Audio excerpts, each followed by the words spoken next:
Kenalkan, nama saya Muhammad Zaki Samroni dari jurusan Manajemen Prodi Bisnis Digital, kelas Bisnis Digital 2022B.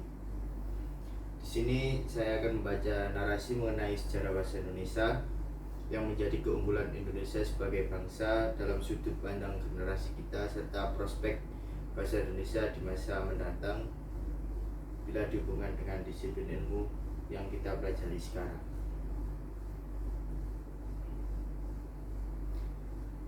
Sebelum kemerdekaan bahasa Indonesia diproklamasikan, bahasa Indonesia merupakan salah satu dialek bahasa Melayu.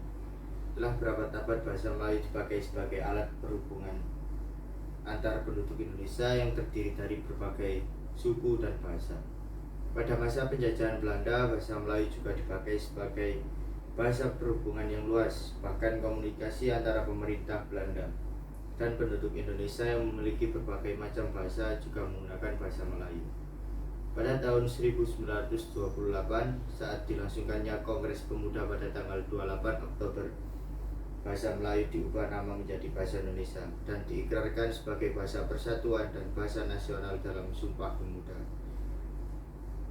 Setelah kemerdekaan Indonesia diproklamasikan pada tanggal 17 Agustus 1945, pada tanggal 18 Agustus 1945 ditetapkan UUD 1945 yang di dalamnya terdapat pasal yang menyatakan bahwa bahasa negara adalah bahasa Indonesia.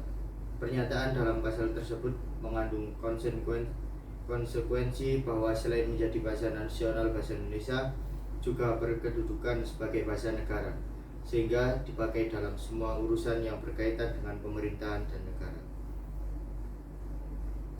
Pada masa kemerdekaan, bahasa Indonesia mengalami perkembangan yang amat pesat. Setiap tahun jumlah pemakai bahasa Indonesia semakin bertambah. Perhatian pemerintah Indonesia terhadap perkembangan bahasa Indonesia juga sangat besar. Hal ini terbukti dengan dibentuknya sebuah lembaga yang mengurus masalah kebahasaan yang saat ini dikenal dengan nama Badan Pengembangan dan Pembinaan Bahasa.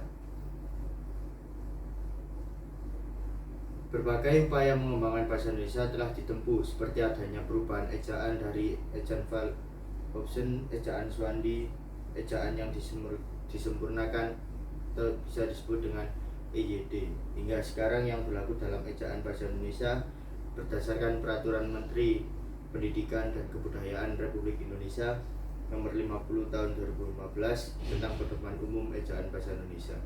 Sekian dari saya. Kurang lebihnya mohon maaf. Assalamualaikum warahmatullahi wabarakatuh.